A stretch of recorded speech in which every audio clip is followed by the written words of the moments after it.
Hello प्यारे विद्यार्थियों। आज हम करने जा रहे हैं श्री मन्नू भंडारी जी से जुड़ा हुआ एक महत्वपूर्ण प्रश्न। प्रश्न इस प्रकार से आ सकता है, श्री मन्नू भंडारी जी का जीवन परिचय देते हुए उनके व्यक्तित्व और कृतित्व पर प्रकाश डालें। आइए इस पर बात करते हैं। नई पीढ़ी की श्रेष्ठ कथा लेखिकाओं में मन्नू भंडारी का अपना एक विशेष ही स्थान है। इनकी कहानियों में आधुनिक नारी के मानसिक द्वंद्व, पारिवारिक संबंध और सामाजिक दायित्वों का बड़ी गहराई से और मार्मिकता से चित्रण किया गया है। नारी मनोविज्ञान को स्वानुभूति के रूप में ढालकर पूर्ण हार्दिक संवेदनशीलता एवं सहजता के साथ श्रीमती मन्नू भंडारी ने अपनी कहानियों में कुछ इस प्रकार से प्रस्तुत किया है कि वह अत्यंत प्रभावशाली प्रतीत होती हैं। इनकी कहानियों में शिल्प की सफाई और सादगी तो है ही, साथ ही साथ अभिव्यक्ति का इनका अपना एक निजी ढंग है। यह बात अलग है कि इनकी कहानियों में प्रत्येक पात्र के साथ सहानुभूति एवं भावुकता दिखाई देती है, जो कि नारी सुलभ विशेषता है। श्री मन्नू भंडारी जी का प्रारंभिक तथा पूरा नाम महेंद्र कुमारी है। घर के सदस्य इन्हें लाड से मन्नू कहकर संबोधित किया करते थे। उन्हें महेंद्र कुमारी नाम नहीं जचा, इसलिए फिर से उन्होंने अपना घरेलू नाम ही स्वीकार कर लिया। राजेंद्र यादव को पति रूप में प्राप्त करने के बाद भी उनका मोह उसी नाम से बना रहा। इस प्रकार महेंद्र कुमारी ना तो महेंद्र कुमारी रही और ना ही मन्नू यादव बन सकी। उन्हें तो केवल मन्नू भंडारी ही बनना था और वह मन्नू भंडारी ही बनी। श्रीमती मन्नू भंडारी का जन्म 3 अप्रैल सन 1931 ईस्वी में मध्य प्रदेश के भानुपुरा नामक एक साधारण गांव में हुआ था।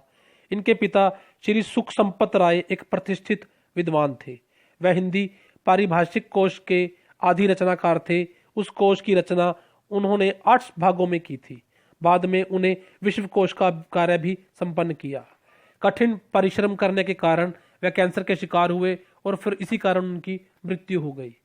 श्री सुख संपत राय मारवाड़ी होने के साथ ही पूरी तरह से मर्यादावादी और पुराने संस्कारों के व्यक्ति थे।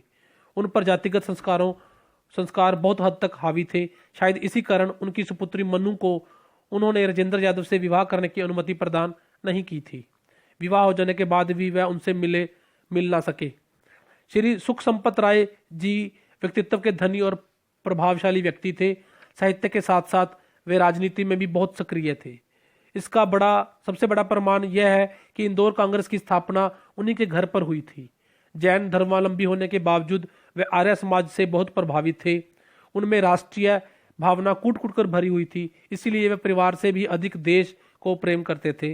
मन्नू भंडारी के व्यक्तित्व के विकास में उनके पिता का बहुत बड़ा हाथ देखा जा सकता है। श्रीमती अनूप कुमारी मन्नू भंडारी की माता थी। वह पुराने विचारों की एक अनपढ़ महिला थी। यह उदार मन की स्वामिनी थी। शायद इसीलिए अपनी सुपुत्री की प्रसन्नता के लिए उन्होंने अंतर्जातीय विवाह के विषय में किसी भी प्रकार का हस्तक्षेप कभी नहीं किया। वह अपनी देवरानियों को अपनी छोटी बहनों के समान ही मानती थी। मन्नू जी के मन पर मातृत्व की सहज सरल स्नेह और ममता का संगन प्रभाव अपनी मां के कारण ही पड़ा हुआ दिखाई देता है। प्रसन्न कुमार और बसंत कुमार इनके 2 भाई थे। स्नेहलता नवरत्नमल बोड़िया और सुशील पराक्रमणी भंडारी इनकी 2 बहनें थी। मन्नू भंडारी अपनी दूसरी बहन सुशीला जी के साथ कुछ दिनों तक कलकत्ता में भी रहीं। मन्नू भंडारी की प्रारंभिक शिक्षा Savitri girls high school Ajmer में हुई। सन 1945 ईस्वी में इन्होंने वहीं से इंटरमीडिएट किया। इसके पश्चात इन्होंने स्वतंत्रता आंदोलन में सक्रिय भाग लिया और सन 1949 ईस्वी में इन्होंने कलकत्ता से बीए की कक्षा पास की। बाद में इन्होंने काशी विश्वविद्यालय से हिंदी में एमए भी किया। सन 1952 ईस्वी से सन 1961 तक इन्होंने बालीगंज शिक्षा सदन विद्यालय में अध्यापन कार्य किया। वहीं पर विद्यालय के पुस्तकालय में इनकी पहली मुलाकात श्री राजेंद्र यादव, उस समय शोध छात्र जो थे, से हुई। उनकी प्रारंभिक चर्चा का विषय तो साहित्य संसार ही था, परंतु धीरे धीरे जीवन की चर्चा की शुरुआत भी होने लगी और इसी क्रम में आगे बढ़ते हुए सन 1959 में आपका विवाह राजेंद्र यादव जी से हो गया, जो कि एक अंतर्जातीय विवाह था।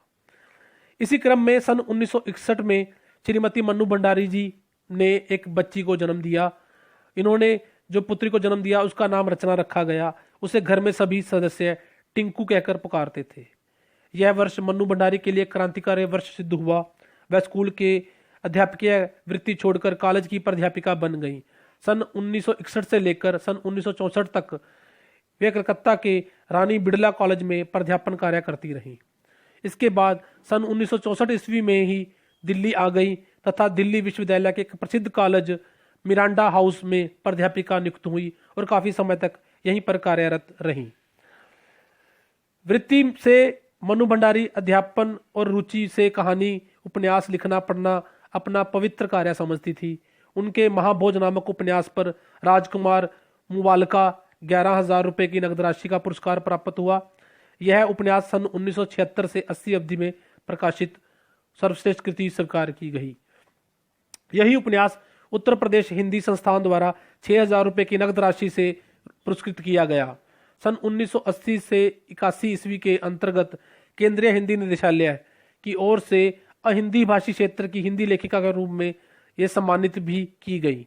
शिमला के ऑल इंडिया आर्टिस्ट एसोसिएशन द्वारा अखिल भारतीय बलराज साहनी समृद्धि साहित्य प्रतियोगिता में उन्हें सन 1982-83 वर्ष का स्वाभिमान और सम्मान का जीवन जीने के लिए अधिक विश्वास रखती थी और उन्हें यह पुरस्कार भी दिया गया। सन 1976 ईस्वी में आपातकाल के दौरान इन्हें पद्मश्री तथा साहित्य कला परिषद द्वारा प्रस्तावित पुरस्कार लेने से इनकार कर दिया। वहीं व्यक्तित्व की बात करें तो श्रीमती मनु भंडारी जी ने अपनी सृजन प्रतिभा के बल पर हिंदी के आधुनिक कथाकारों के बीच अपनी एक गहरी पहचान बना ली है। मौलिक लेखन के कारण इन्हें अपनी सृजन प्रक्रिया के संदर्भ में अनेक प्रकार की जटिल मनोस्थितियों से होकर गुजरना पड़ता है। एक स्थान पर वह स्वयं लिखती हैं, मेरे लिए लिखना दो तरह का होता है, एक वह जो काफी लंबे अंतराल के बाद ही संभव हो पाता है, दूसरा वह जो बिना कागज के दैनंदिन कामों के साथ साथ बैकग्राउंड म्यूजिक की तरह मन की परतों पर निरंतर ही चलता रहता है। बाहर वालों के लिए महत्वपूर्ण वह है जो कागज पर लिखा गया, उन तक पहुंचा गया, लेकिन मेरे लिए तो मेरा मानसिक लेखन ही महत्वपूर्ण है, क्योंकि उसके दौरान ही रॉ मटेरियल का एक वह भंडार जमा होता है जिसमें से कुछ चीजें चुनकर उन्हें काट छाट कर और तराश कर तैयार माल की तरह मैं बाहर ला पाती हूँ।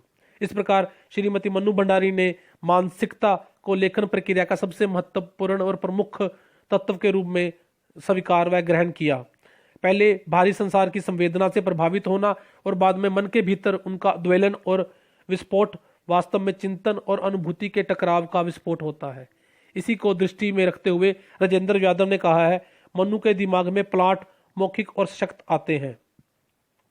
वहीं उनके कृतित्व की बात करें तो मनु भंडारी सृजन चेतना की धनी है।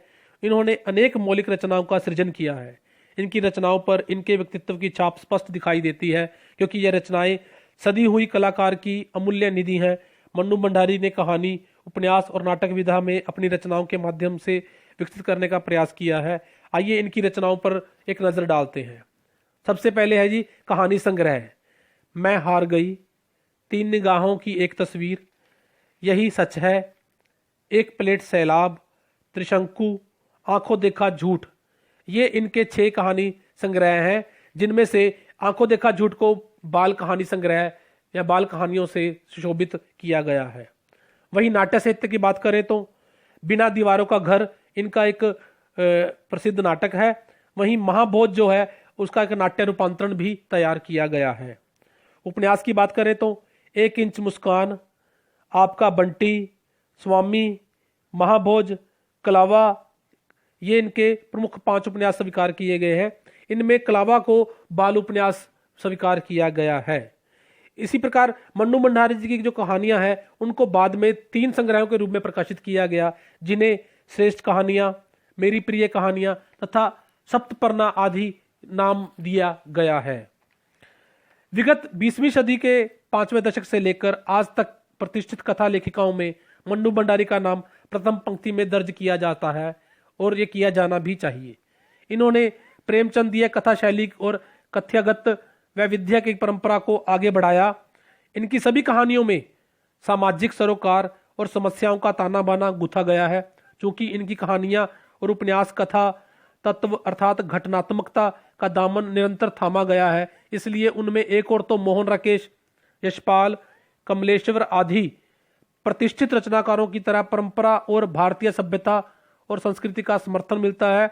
दूसरी ओर बंद राज्यों का साथ, नई नौकरी, यही सच है, ए खाने आकाश नाई, आते जाते यायावर, शायद जैसी कहानियों में आधुनिक भावबोध का स्वर भी मुखरित होता हुआ दिखाई देता है।